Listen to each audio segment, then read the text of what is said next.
아멘. 예, 우리 잠깐 다시 한번 기도하고 우리 말씀을 듣도록 하겠습니다. 하나님 감사합니다. 우리 오늘도 우리에게 예배를 허락해 주시고 또 예배 가운데 우리에게 하나님의 말씀을 상고할 수 있는 은혜를 주시니 참으로 감사를 드립니다. 하나님 아버지, 하나님께서 우리에게 말씀을 깨달을 수 있는, 우리 하나님의 말씀 가운데 감추어진 기이한 것을 볼 수 있는 그러한 은혜를 허락해 주시고, 거기에 더하여 우리가 그 말씀을 듣고 그 말씀에 순종하며 그 말씀을 우리의 삶 깊은 그곳까지 적용해서 우리의 삶이 말씀으로 움직이며 말씀의 힘을 얻으며 말씀의 그 기초 위에서 진행되는 그러한 삶이 될 수 있도록, 그래야 해서 우리의 삶 속에서 또 우리를 통해서 드러나는 이 사회의 모습 속에서, 우리의 공동체 속에서 하나님의 일하심의 모습이 드러나는 그런 귀한 은혜가 있도록 하나님 도와주시길 원하옵고 예수님의 이름으로 기도합니다. 아멘. 네, 우리 오늘 함께 나눌 말씀의 제목은 상수리 나무의 매달림입니다. 제가 설교문을 준비를 해왔지만 그냥 하도록 하겠습니다. 우리 이 오늘 이 읽은 이 말씀을 보면은 제가 설교를 했던 말씀인데요. 혹시 기억을 하실지 모르겠어요. 우리 아침에 이은미 집사님께서 이거 지난번에 했던 거 아니에요? 염려되셨죠?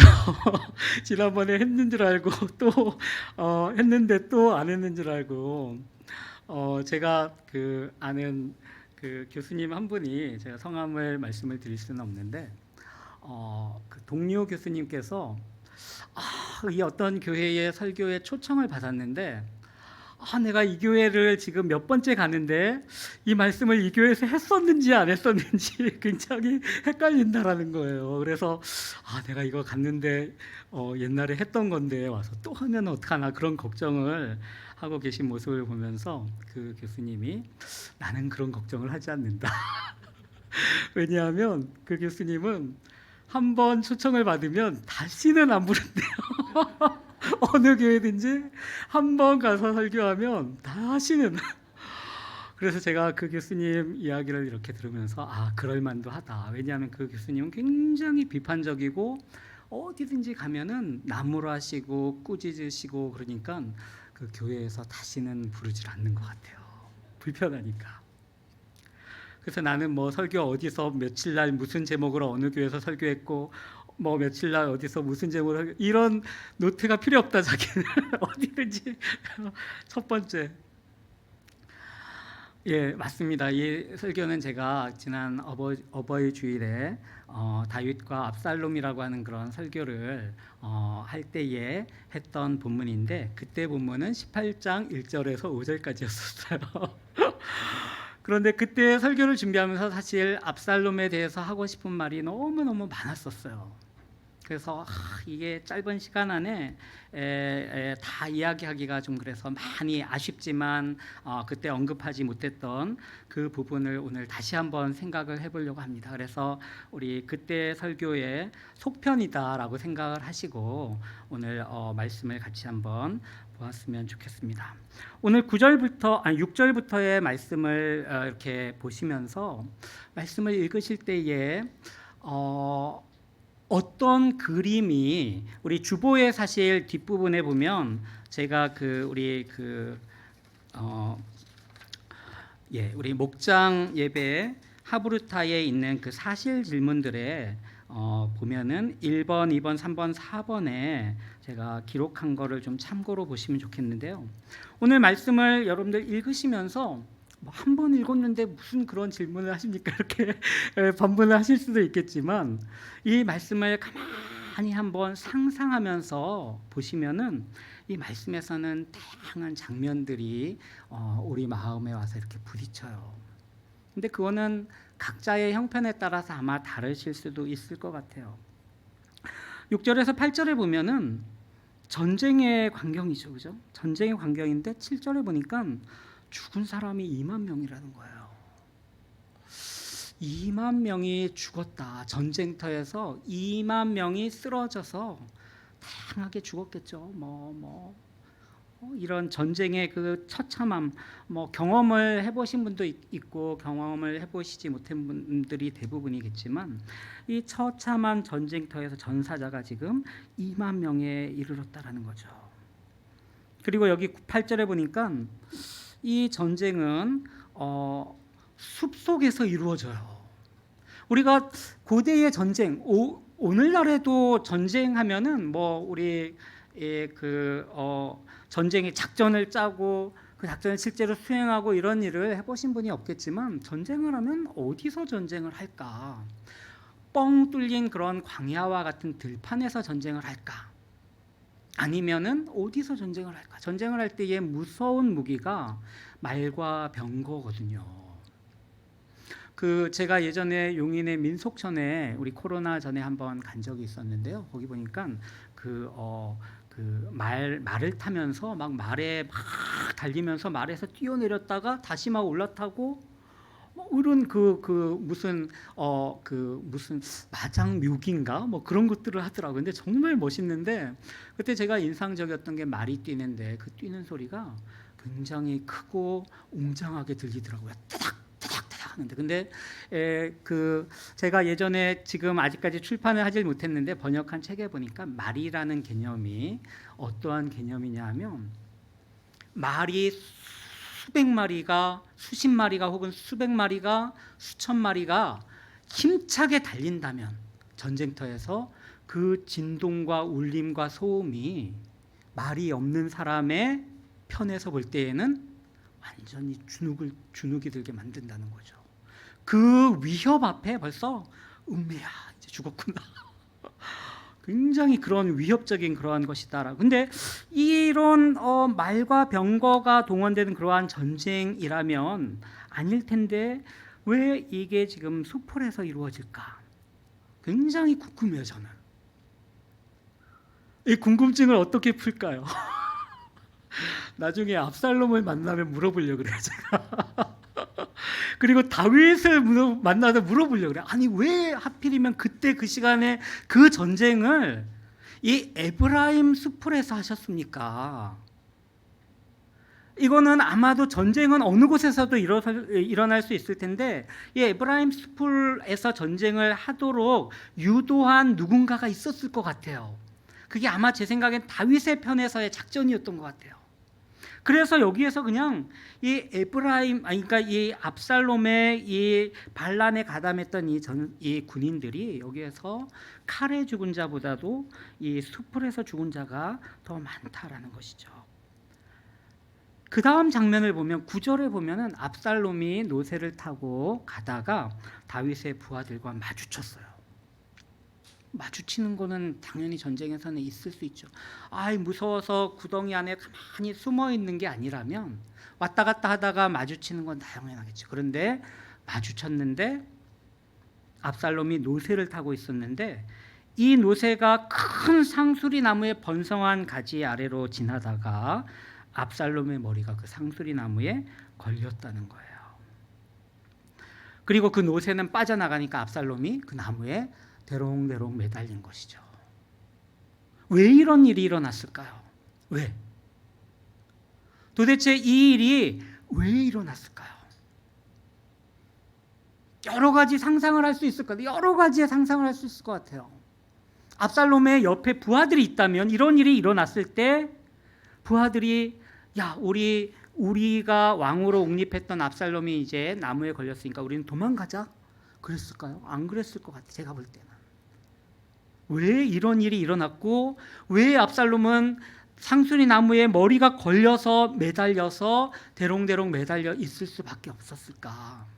옆에 어떤 도와주는 그런 부하들이 없는 것 같아요. 어쩌면은 8절에서 그 상황이 설명이 되기도 하는 것 같아요. 이미 압살롬은 완전히 이 패전하고 전세가 기울어서 이제 각자가 자기의 목숨을 위해서 도망하는 그러한 상황이 아닌가.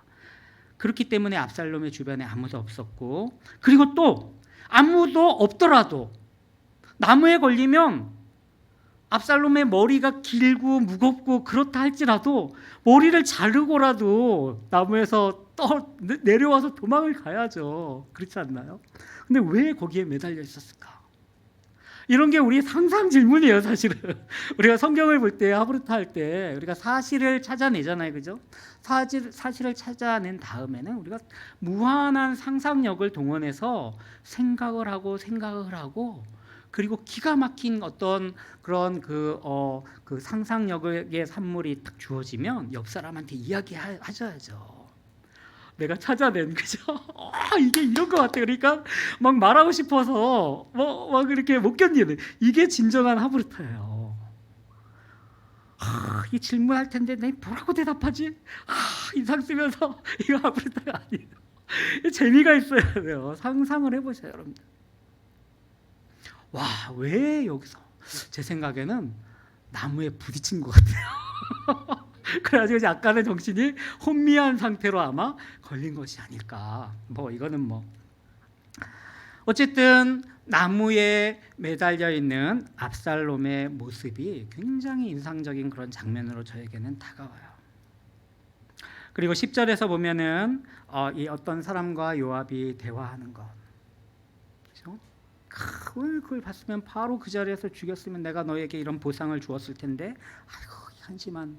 아마 요압은 손가락을 이렇게 이제 하면서 아마 그랬을 것 같은데, 어쨌든 이렇게 대화가 오고 가는 그것도 굉장히 저는 인상적이에요. 왜? 한 사람의 죽음에 처해질 수 있는 그러한 상황, 정신이 혼미하든 부하가 아무도 없든 어쨌든 왕이 되고자 했던 그 압살롬이 나무에 매달려 있는 그 상황이 지금 어떤 사람과 요압의 대화거리가 된다는 거야. 논쟁이 되고 있다라는 거죠. 근데 그 논쟁의 대상은 그 사람을 죽일 것인가 말 것인가. 너 같으면 죽이겠니? 나는 안 죽일 텐데. 무슨 소리야? 나는 당장에 가서 죽이겠어. 그러면서 실제로 그 사람을 죽이는 그러한 것이 이 나무에 매달려 있는 압살롬을 놓고서 이 사람들의 논쟁거리가 된다라는 거.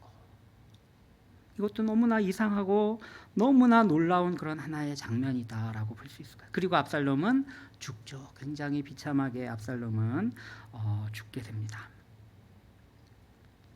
그리고 나서 16절에 보니까 또 하나의 장면이, 그 죽은 압살롬을 숲을 가운데 있는 큰 구덩이, 미리 파놓은 구덩이도 아닐 거예요. 그 구덩이에 그를 놓고 그 위에 매우 큰 돌 무더기를 쌓았다는 것이죠.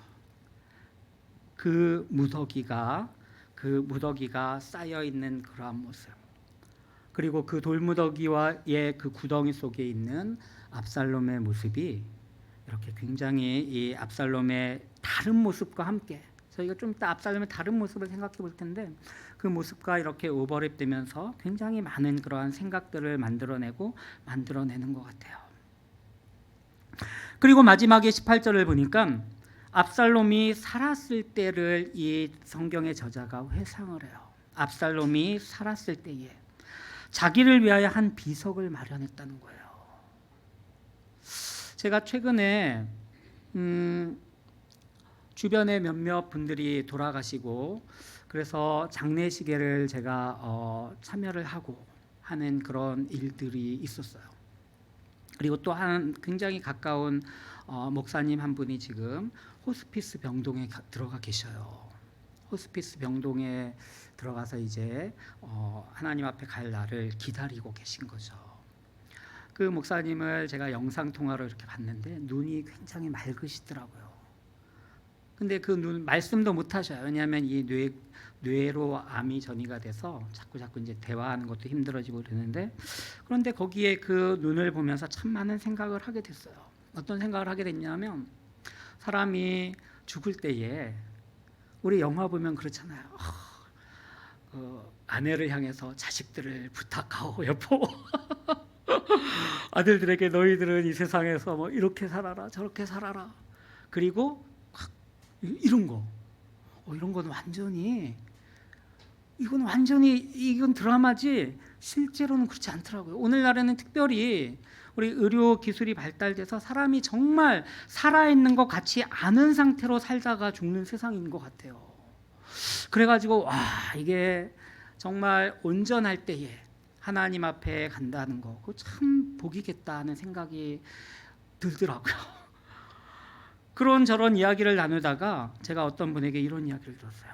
어떤 사람이 일본에서 뭐 유튜브 동영상을 봤다는 것 같기도 한데 호텔에서 부고를 해가지고 이 죽었다는 부고를 내서 많은 사람들을 모이게 하는데 그 앞에 갑자기 나타나는 거예요.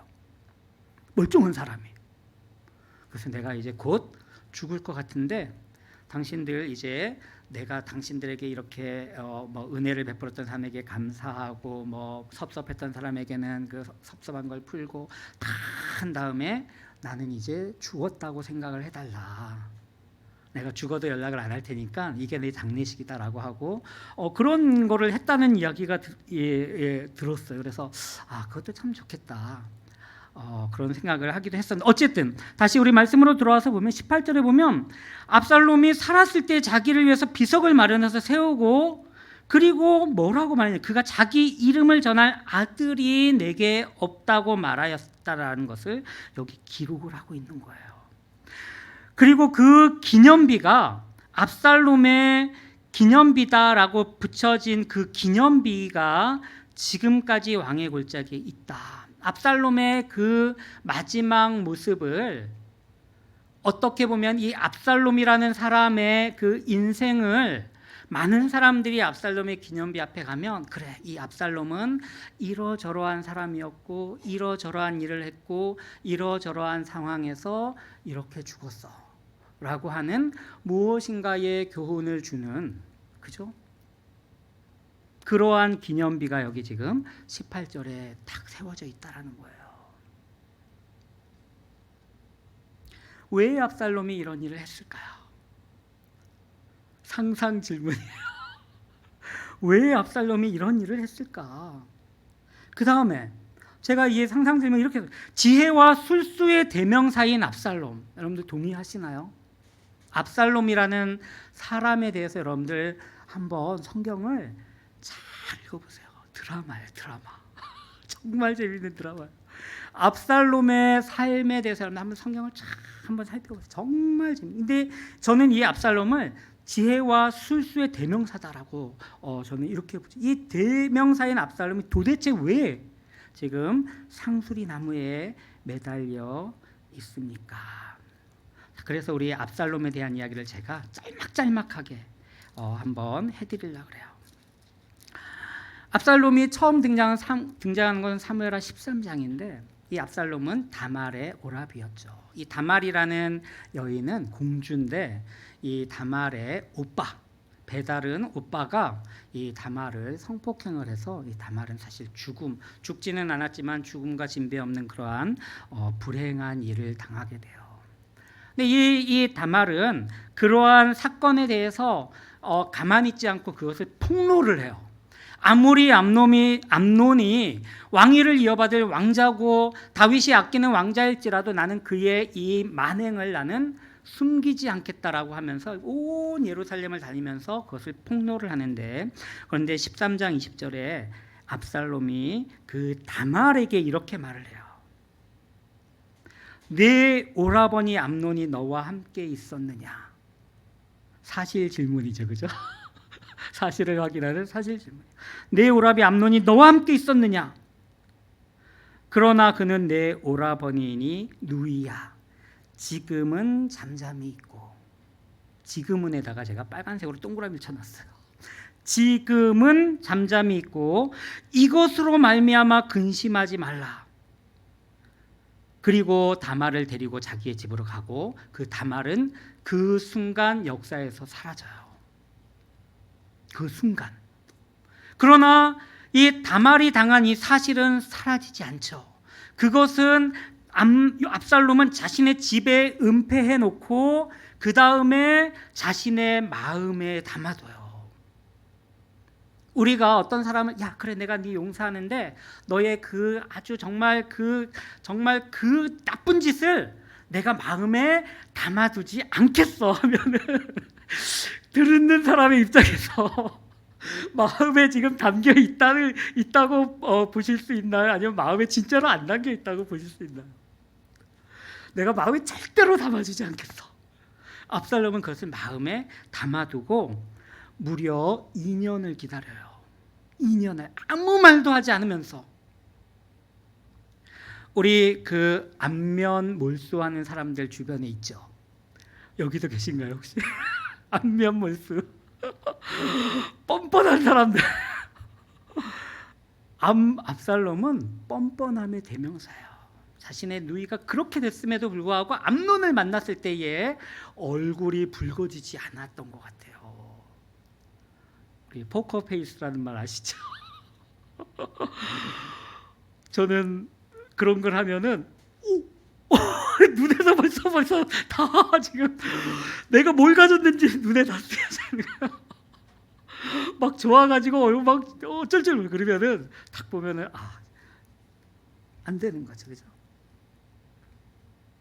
화투에서도 그런 게 있죠, 그죠? 화투는 잘 해본 적이 없어가지고 잘 모르겠는데 이런 압살롬이었대요. 무려 2년을 기다렸다가 원수는 반드시 어디서 만나죠? 외나무 다리에서. 그런데 사실은 우연히 만들어진 기회가 아니라 압살롬은 그 기회를 오랫동안 기다려서 26절에 보니까 양털을 깎을 때, 양털을 깎는 큰 축제인데 그때의 기회를 봐서 이 암논을 부하들로 하여금 때려 죽여요. 굉장히 이 같은 이 다윗의 집에서 일어난 불행한 일이죠. 그리고 이제 도망을 가죠. 그술 왕 암미훌의 아들 달메에게로 도망갔다라고 말을 했어요. 왜 그리로 도망갔을까요? 거기는 외갓집이기 때문에. 외갓집 안전하잖아요, 그죠? 그쪽으로 도망갔는데 거기서 무려 또 압살롬은 3년을 기다려요. 이 다말의 사건 이후에 2년 그리고 3년, 그래서 무려 5년이라는 긴 기간 동안에 압살롬은 이 일 때문에 소비를 해야 되는 그러한 것을 볼 수가 있습니다. 근데 14장에 보면 사무엘하 14장에 보면 압살롬이 다시 돌아올 수 있는 기회가 돼요. 요압이 이제 그 어떤 조치를 취해 가지고 압살롬이 돌아오게 되는데, 그런데 다윗이 이 압살롬에게 너 예루살렘으로는 돌아오지만 나를 만날 수 없어. 그래서 다시 압살롬은 또 2년을 다윗의 앞에 나가지 못하게 돼요. 2년, 3년, 2년, 3년이 마치 학제와 같죠, 그죠? 초등학교, 중학교, 고등학교 2년, 3년, 2년 합이 7년 동안을 다윗과 이렇게 만나지 못하는 그러한 가운데 있었는데, 그런데 이 압살롬이 이제 14장 후반부부터 보면은 자신이 가진 지혜의 능력을 발휘하기 시작해요. 요압을 만나려고 계속 종들을 보내는데 요압이 만나주질 않아요. 불편한 그러한 것이죠. 그래서 거기에 보면 요압의 밭과 이 압살롬의 밭이 인근이 이렇게 접해 있는데 그 밭에 불을 지르게 해가지고, 그래서 요압이 쫓아오니까 요압에게 네가 왜 나를 이 예루살렘에 돌아오게 해놓고 그 다음에 해야 할 일을 하지 않고 이렇게 무책임하게 있느냐라고 말하면서 왕을 만나게 해달라고 하고, 결국은 왕과 화해하고 그다음에 15장에 가면은 이 압살롬이 기가 막힌 일을 해요. 왕이 스스로 되고자 해요. 압살롬은 어떻게 보면 암논 다음에 그 다음에 왕위를 이어받을 왕위 계승자에 해당하는데, 그런데 어쩐 일인지 다윗이 그 일을 시행하지 않는 거예요. 자신도 알죠. 왜? 자기가 암논을 때려 죽인 그러한 사실이 있기 때문에 이게 쉽지는 않다라는 걸 아는 것이죠. 그래서 압살롬 15장에 보니까 압살롬은 스스로 왕이 되고자 한다는. 15장을 보면 놀라운 게 나타나요. 15장 초반에 보면 이 압살롬이 2절에 보니까 일찍 일어나요. 뭔가 원대한 포부가 있는 사람은 반드시 아침에 일찍 일어나요. 여러분들, 내게 꿈이 있는데 늦잠을 잔다. 그 꿈은 그냥 포기하시는 게 좋아요. 빨라요, 그게. 내게 꿈이 있다. 그러면 여러분들 아침 일찍 일어나셔야 돼요. 일찍 일어나서 뭐라도 하셔야 돼요. 일찍 일어나서 성문 길곁에 서서 누구든지 왕에게 찾아와서 송사를 맡기려고 하는 그 사람들을 만나고자 하죠, 그죠?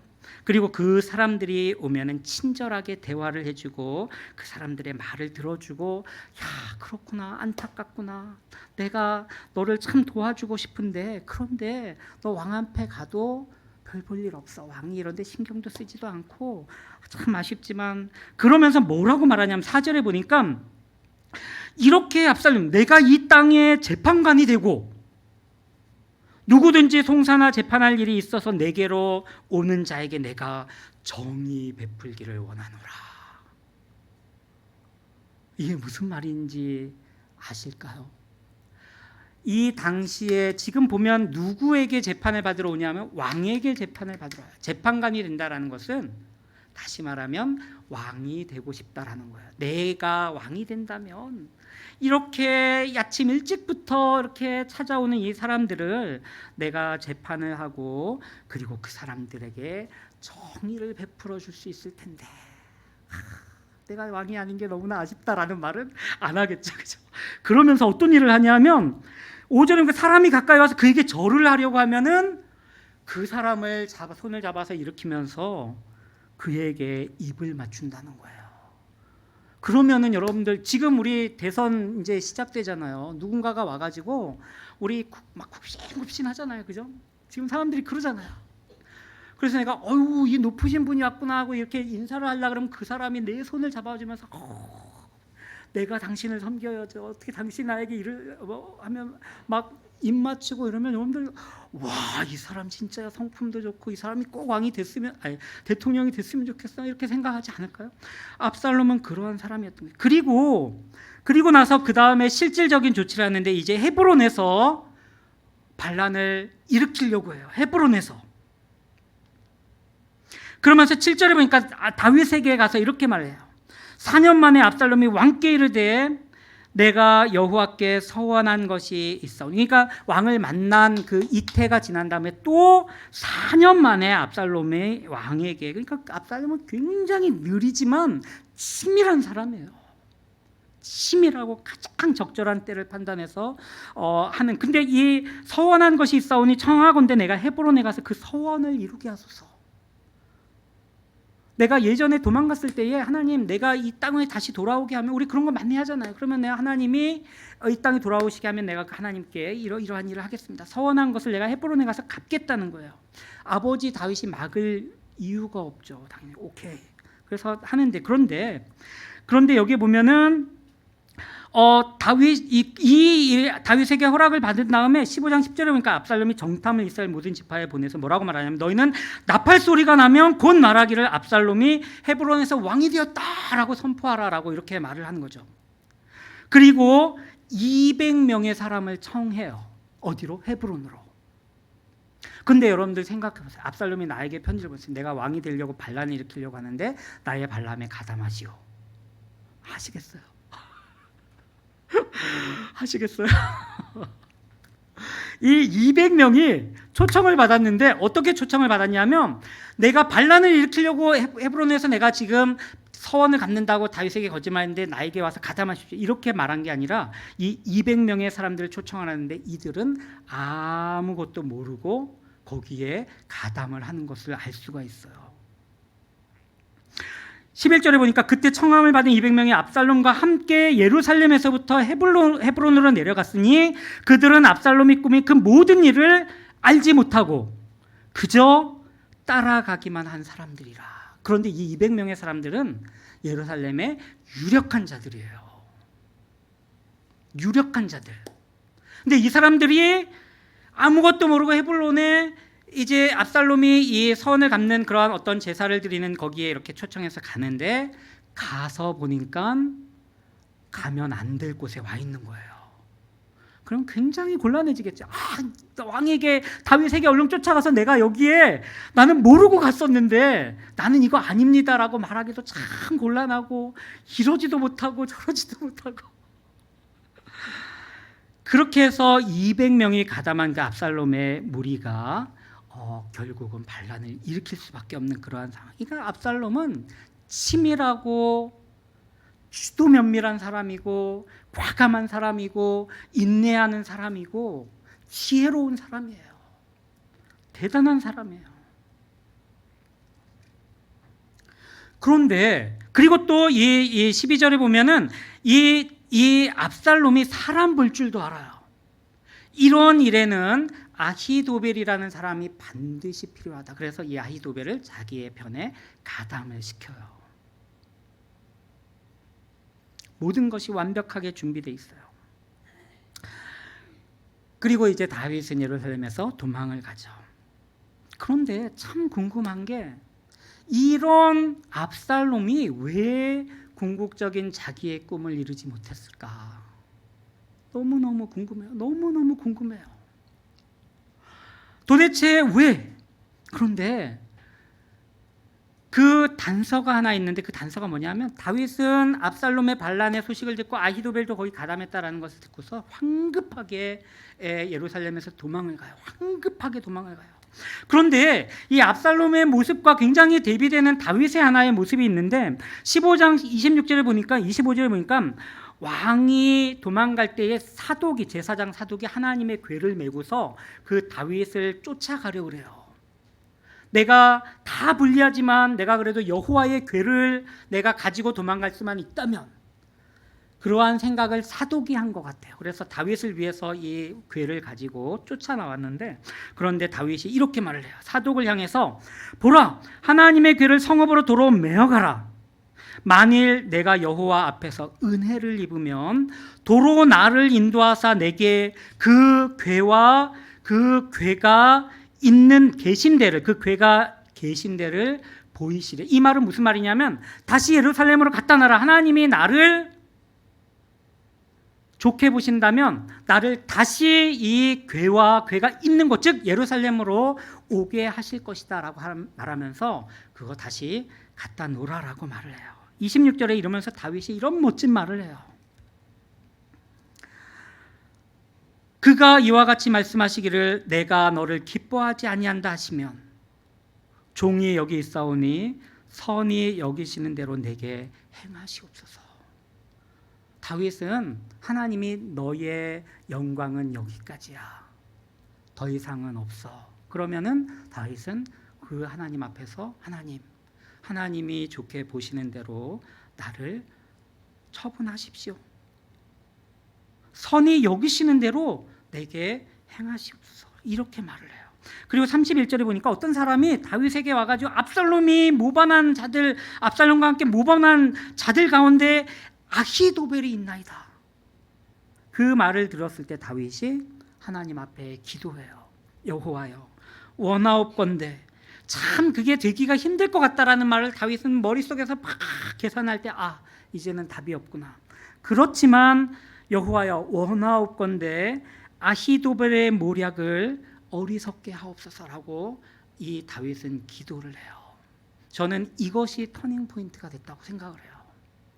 그런데 다윗의 눈에도 압살롬의 눈에도 그 터닝 포인트는 보이지는 않아요. 사실은 우리는 역사가 다 흘러가서 그 역사를 우리가 이렇게 흥미롭게 읽으면서 보면은 그렇구나, 바로 그때가 전환점이 되었구나라는 걸 알지만 이 사실 여기 있는 사람들은 아무도 몰라요. 그러나 제가 볼 때 이게 됐던 것 같아요. 왜?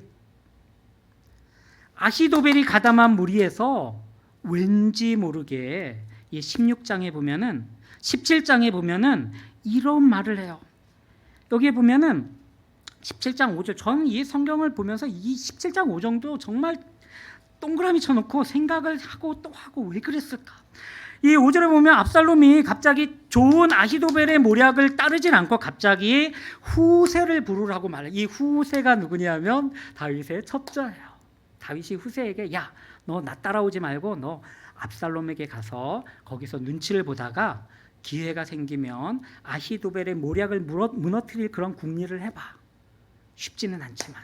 그래서 싹 이렇게 밀어넣었던 후세를 갑자기 압살롬이 부르라고 말하는 거야. 그러면서 그에게 뭐라고 말하냐면 후세도 부르자. 우리가 이제 그의 말도 듣자. 그리고 후세가 압살롬에 오니까 압살롬이 그에게 이렇게 말해요. 아히도벨이 이러이러하게 말을 했는데 우리가 그 말대로 할까? 그렇지 아니하면 너는 한번 말해봐라.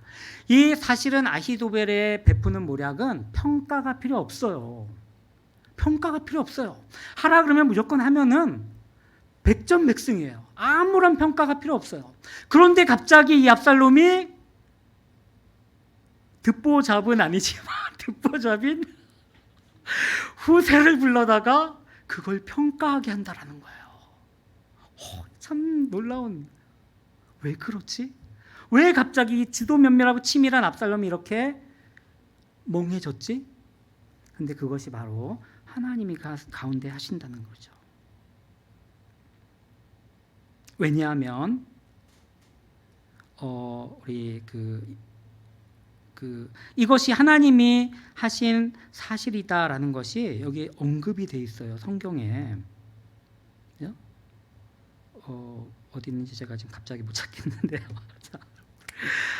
어쨌든 이 압살롬이 이렇게 됐다라는, 그래서 이제 전쟁이 벌어져요. 그런데 이 하나님 앞에 모든 걸 맡기고 하나님이 인도해 주시고 하나님의 선하시는 대로 나를 인도하십시오. 그냥 나는 하나님이 베풀어 주시는 그대로 나는 다 맡겨드립니다. 그런 다윗이지만 다윗이 그리고 나서 아무것도 하지 않고 귀찮아, 나는 그냥 어떻게 되겠지, 이런 다윗이 아니라 다윗은 오히려 그 전까지 다윗은 보면 굉장히 참 무책임하고 참 귀찮아하고 뭐 그런 모습이 13장에도 그렇고 12장에도 11장에도 그렇고 10장부터 벌써 막 보면 14장도 그렇고 막 그렇게 나왔다 15장도 그렇고. 근데 이러한 다윗이 완전히 달라졌어요. 우리 아이가 달라졌어요. 다윗이 완전히 달라졌어요. 어떻게 달라졌냐면 깜짝 놀란 게 뭐냐면 이 18장에 보니까 다윗이 전쟁 준비를 하는데요, 치밀하게 군사를 파악하고 해가지고 전쟁을 한다라는 것이죠.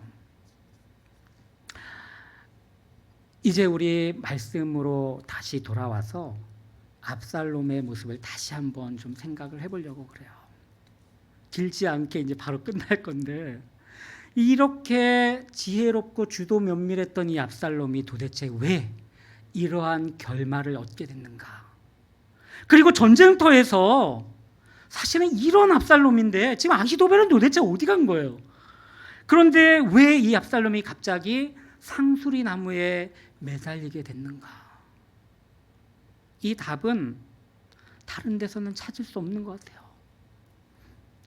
제가 찾은 답은 우리가 너무나도 잘 아는 말씀인데요, 우리 전도서 9장에 저는 지난번에도 제가 설교할 때 이 말씀을 드렸던 거로 기억을 하는데, 우리 전도서 9장에 보면은 12절 보면 이렇게 사람의 인생을 전도자는 이렇게 정확하게 짚고 있어요. 분명히 사람은 자기의 시기도 알지 못한다. 분명히 사람은 자기의 시기를 알지 못한다. 이렇게 번역하는 게 더 좋을 것 같아요. 우리가 내게 어떤 일이 일어날지 우리가 어떻게 알아요? 분명히 사람은 자기의 시기를 알지 못하는데, 마치 비유가 물고기들이 재난의 그물에 걸리고, 사람의 편에서 보면 소확행 혹은 요즘 이득자 앞에 우리 젊은 아이들이 한자를 붙여서 말을 하잖아요, 그죠? 뭐 이득 봤다 그러잖아요. 이렇게 그거지만 물고기 입장에서는 이거는 죽음의 그늘이요 재난의 그늘이고 불행한 그늘이죠. 그런데 물고기들이 재난의 그늘에 탁 걸리고 나고 그 다음에 새들이 올무에 척 걸린 그런 것과 같이 인생들도 재앙의 날이 그들에게 호련히 임한다는 거예요. 우리 예수님만 호련히 재림하시는 게 아니고 우리 인생에서 우리가 알지 못하는 시기, 우리가 알지 못하는 일은 우리에게 호련히 임한다라는 것이죠. 압살롬이 이리저리 헤매고 다니면서 자신의 어떤 치밀한 지혜와 인내와 주도 면밀함과 그러한 것으로 인생을 설계하면서 이제 자신의 목표를 향해서 한 걸음 한 걸음 한 걸음 나아가는데, 그런데 이렇게 상수리 나무에 찰커덕 걸리게 될지, 그리고 그 순간에 왜 하필이면 그 순간에 옆에 도울 사람이 없었는지, 그리고 그 순간에 정신이 왜 혼미해져서 자기라도 어떻게 머리를 쥐어뜯어서라도 내려와야 되는데 거기에서 그대로 대롱대롱 매달려서 자신의 운명을 기다릴 수밖에 없었는지, 전도자는 그것을 여기서 이렇게 말을 하고 있다는 것입니다.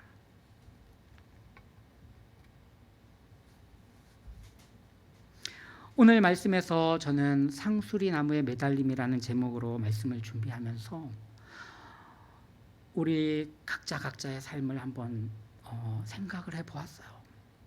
오늘날에는 어쩌면 지구가 상수리 나무에 매달려 있는 것 같아요. 지구가 아무리 노력을 해도 잘 안 되는 것 같아요. 이게 지금 어떻게 해결이 될지 사실은 잘 몰라요. 우리 많은 교회들도 지금 상수리 나무에 철커덕 걸려져 있어요. 이 다음에 어떻게 될지는 우리가 주도해서 해결하기가 참 곤란하다라는 생각이 들어요. 여러분들 이런 경험을 해보셨나요? 가끔은 예전에 삼풍백화점이 무너졌을 때에 그 돌더미에 깔려있던 사람, 거기서 내가 뭘 할 수 있겠어요, 그죠? 그런데 거기서 살아나는 사람이 있다라는 거예요. 우리 성경을 보면은 지금 압살롬이 그렇고 다윗도 사실은 그랬어요. 다윗도 많은 그러한 어려운 상황에서 내가 어떻게 할 수 없는, 그래서 결국은 내가 무릎을 꿇고 하나님 나를 인도해 주세요라고 말할 수밖에 없는 그런 수많은 상황이 있었어요. 요나를 생각을 해보세요. 요나가 물고기 뱃속에서 뭘 할 수 있었을까요? 물고기 뱃속에서 옆에 지나가는 잠수부라도 내가 어떻게 불러서 똑똑똑똑, 무슨 일이죠? 내가 물고기 뱃속에 있는데 날 좀 구해주세요. 아이고, 내가 어떻게, 나 이제 칼도 없고 내가 물고기 입으로 들어갈까요? 찢을까요? 물고기를 밖으로 내밀까요? 말도 안 되는, 그러나 거기서 요나가 기도한다라는 거죠, 하나님 앞에. 그러나 요나가 어떤 기도를 했겠어요? 거기서 예레미야가 그 구덩이에 잡혀서 죽을 날만을 기다릴 때 그 안에서 예레미야는 무엇을 할 수 있었을까? 엘리야가 광야에서 아무것도 할 수 없어서 하나님 이제 날 데려가십시오. 나는 아무것도 하기도 싫고 할 수도 없고 진짜 덥기는 덥고 이러한 상황에서 무엇을 할 수 있겠어요? 우리가 거기서 할 수 있는 일은 오로지 하나님을 바라보는 것밖에 없다라는 게, 그리고 결과는 하나님 앞에 맡기는 거죠. 이것이 오늘 우리에게 주는 교훈이라고 생각을 해요. 우리가 잘 나갈 때에 절대로 교만하면 안 된다는 생각을 우리 반드시 해야 된다는 것이죠. 내가 오늘 좀 하는구나 이제. 내가 뭐 요즘은 돈도 좀 벌고, 내가 요즘 책도 좀 쓰고, 책도 좀 팔리고, 뭐 이것 좀 선줄로 생각했을 때 우리 넘어질 걸 조심하라고 말을 하잖아요, 그죠? 그러한 심정을 가지고 우리 오늘 이 찬양을 우리가 같이 좀 드렸으면 좋겠습니다. 제가 이 설교를 딱 마칠 때에 결단 찬양 바로 떠오르더라고요. 모든 상황 속에서, 어떤 상황이든지 모든 상황 속에서, 그리고 그 상황 속에서 우리는 주의 얼굴을 구할 수밖에 없다는 거예요. 그 결과를 하나님 앞에 다 맡겨놓고, 그래서 주의 영을 우리에게 부어주시고 그 크신 사랑 안에서 주를 볼 수 있게 해주시죠. 이 기도 하나면 될 것 같아요. 무엇을 할 수 없는 그런 상황에서, 그래서 내 영혼이 확정되고 확정되었사오니 나의 믿음의 눈을 들어서 주를 바라볼 수 있게 해달라. 우리 이것을 간절하게 기도했으면 좋겠습니다. 우리 이 찬양을 우리 같이 찬양하시면서 기도하시고 또 우리 찬양을 마친 다음에 합심해서도 기도했으면 좋겠습니다.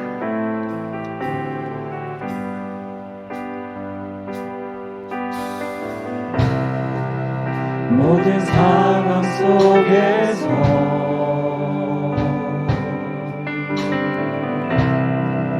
주를 찬양할지라.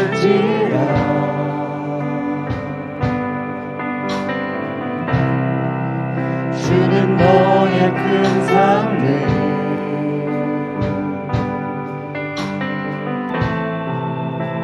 큰 도움이시라.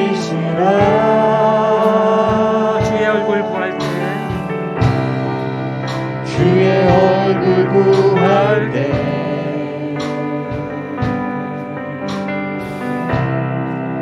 주의 영을 부으사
시간에 이 찬양의 가사를 생각하면서 오늘 말씀을 생각하면서 우리 이 시간에 같이 합심해서 기도했으면 좋겠습니다.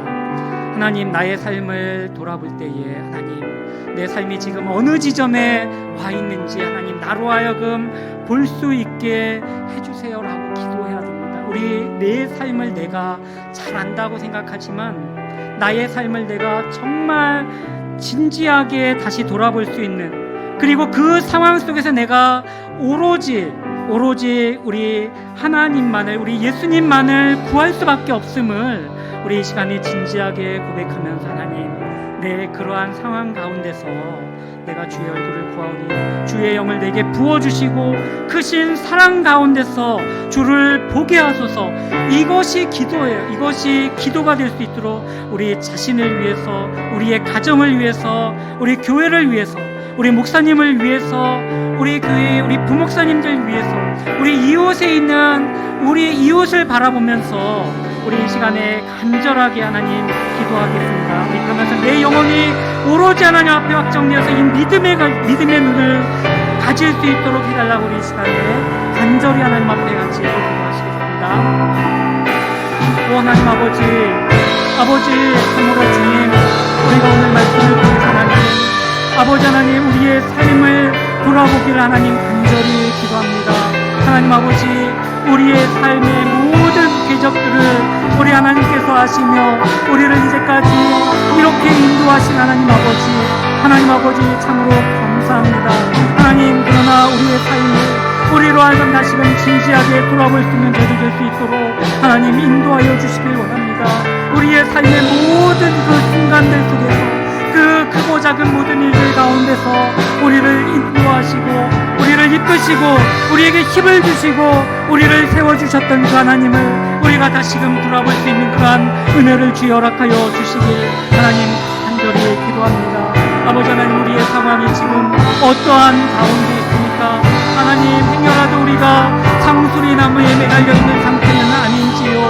하나님 아버지, 어찌할 바를 도무지 계산해낼 수가 없어서 하나님 아버지, 우리가 온전히 하나님만을 간구하는 그러한 형편에 있지는 않은지 하나님, 우리를 긍휼히 여겨주시고 우리를 붙들어 주시길 하나님 간절히 소원합니다. 아버지 하나님, 어떠한 상황이든지 모두한 상황 가운데서 온전히 우리가 주를 바라보기를 원합니다. 하나님 아버지, 우리의 눈을 들어서 하나님 아버지를 주를 바라보게 하시고 우리 가운데 다시금 믿음의 눈을 뜨게 하셔서 하나님 아버지, 이 모든 어려운 상황을 이길 수 있는 저희들 될 수 있도록 주여 붙잡아 주시길 간절히 소원합니다. 하나님, 우리 교회의 성도님들 한 분 한 분을 주여 붙잡아 주시고 아버지 하나님, 우리 김병주 목사님을 붙잡아 주시고 아버지 하나님, 우리 주현철 목사님 가정을 붙잡아 주시고 우리 윤세영 목사님 가정을 붙잡아 주시고 아버지 하나님, 우리 박예찬 전도사님을 붙잡아 주시고 우리 장로님들 한 분 한 분을 붙잡아 주시고 우리 집사님들 권사님들 한 분 한 분을 붙잡아 주시고 우리 성도님들 한 분 한 분을 붙잡아 주시고 그 가정을 하나님 아버지 붙잡아 주시고 세워 주시길 하나님 간절히 소원합니다. 아버지 하나님, 그래야 우리가 이 믿음을 회복하여 다시금 살아있는 우리 교회가 될 수 있게 하시고 생명을 살리는, 영혼을 살리는 그러한 우리 피스티스 교회가 될 수 있도록 주여 인도하여 주시옵소서. 아버지 하나님, 우리 한국에서 영향력을 잃어가는 우리 한국교회를 긍휼히 여겨주시고 아버지 하나님 다시금 회복시켜 주시고 아버지 하나님, 사회의 모든 아버지 하나님 모습들을 주도해 나가고 아버지 하나님, 세상에서 빛과 소금의 역할을 감당하는 그러한 아버지 하나님 우리 교회들이 될 수 있도록 주여 인도하여 주시옵소서. 온 지구가 코로나로 힘들어하는 이 상황 가운데서 우리 아버지의 사람들을 주여 긍휼히 여겨주시고 우리 이 시기에 더욱더 우리가 낮아지고 겸손해져서 참으로 하나님을 바라볼 수 있는 그러한 우리의 모습이 될 수 있도록 주여 은혜를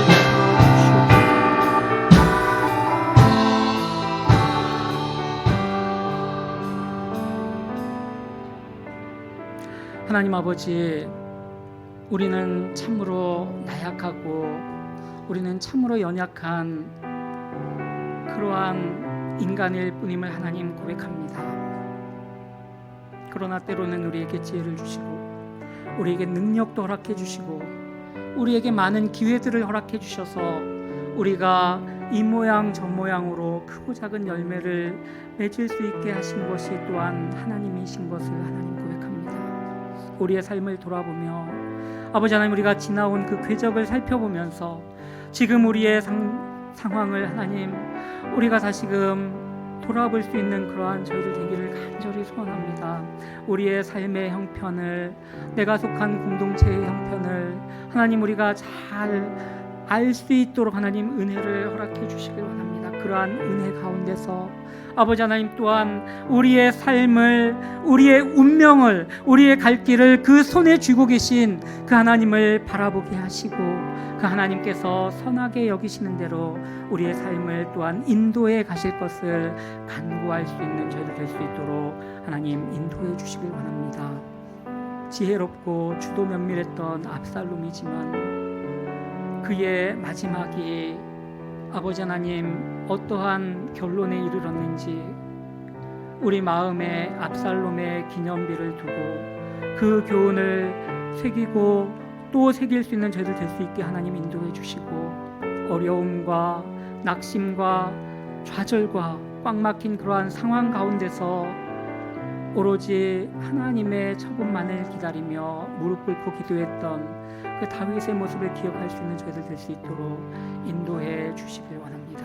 하나님 아버지, 우리의 삶을 그러나 우리 하나님께서 다시금 영광 가운데 인도하시고 우리에게 주신 사명을 감당케 하실 줄 믿습니다. 하나님, 이 믿음을 가지고 우리가 지금 힘들고 어렵지만 우리의 마음을 다잡고 다시 한 걸음 한 걸음 걸어갈 수 있는 저희 될 수 있도록 주여 인도하여 주시옵소서. 예수님의 이름으로 기도합니다.